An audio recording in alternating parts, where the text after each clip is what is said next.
Hello everyone. आज की video में हम देखेंगे कि बजट 2025 के आने की वजह से काफी ज्यादा बेनिफिट सीनियर सिटीजन वालों को भी मिले हैं। तो वो क्या क्या बेनिफिट है वो चलो हम लोग देखते हैं डिटेल में। सबसे पहले हम लोग देखते हैं कि टैक्स स्लैब में क्या चेंजेस आया है। तो जो भी अर्लियर ओल्ड रिजिम में जो सीनियर सिटीजन थे अपना टैक्स फाइल करते थे तो उनके लिए अप टू 3 lakhs तक टैक्स फ्री था। उन्हें अप टू 3 lakhs तक कोई भी टैक्स पे करने की जरूरत नहीं थी। और जो सुपर सीनियर सिटीजन थे उनके लिए जो लिमिट थी वो 5 लाख की थी।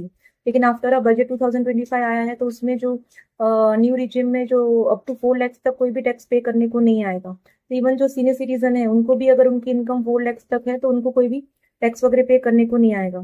सिमिलर वे से बहुत सारे सीनियर सिटीजन को पेंशन वगैरह भी आती है। तो उनको भी अभी 12,75,000 तक जीरो टैक्स पे करने को आएगा, क्योंकि बजट में बताया गया है कि अप टू 12 lakhs कोई भी टैक्स नहीं लगेगा। तो जो पेंशन इनकम आती है उसको ऐसे सैलरी की तरह से ही ट्रीट करने में आता है आईटीआर में। और तो उनको भी जो पेंशन इनकम है उनको भी 75,000 का जो टैक्स डिडक्शन मिलेगा। तो लेट्स से अगर कोई सुपर सीनियर सिटीजन है, उनकी अगर साल की पेंशन इनकम 12,75,000 है तो उसको 75,000 का स्टैंडर्ड डिडक्शन मिलेगा। एंड नेट जो उनकी जो पेंशन इनकम होगी 12 lakhs होगी।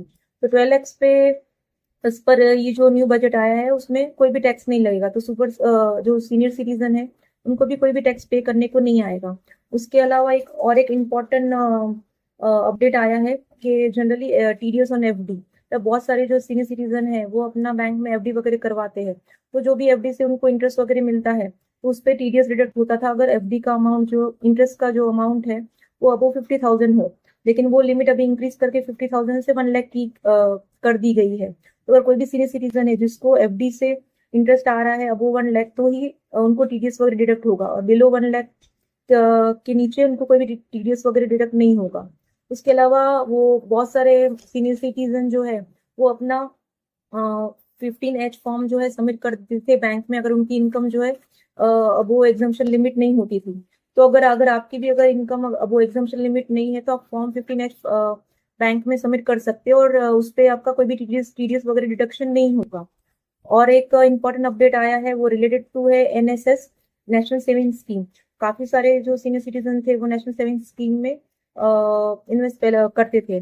तो गवर्नमेंट ने वो withdrawal from national saving scheme जो है वो एग्जाम कर दिया गया है सीनियर सिटीजन के लिए और सुपर सीनियर सिटीजन के लिए, क्योंकि जो उस पे इंटरेस्ट जो मिलता था उस अकाउंट पे वो अभी से गवर्नमेंट ने बंद कर दिया गया है। तो ये इंटरेस्ट बंद होने की वजह से जो विड्रॉल भी था उस पे भी गवर्नमेंट ने एग्जाम कर दिया गया है सीनियर सिटीजन के लिए और सुपर सीनियर सिटीजन के लिए।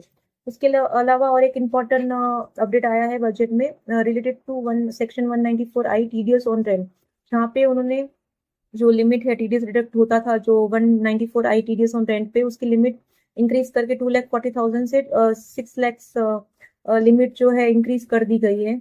तो उस पे भी अभी से मतलब जो अगर किसी का भी रेंटल इनकम से जो इनकम आ रही है और टीडीएस डिडक्ट होता था तो उस पे भी अभी टीडीएस अप टू 6 lakhs तक कोई भी डिडक्ट नहीं होगा। तो ये 4-5 इंपॉर्टेंट अपडेट्स है जो सीनियर सिटीजन को मिलेंगे।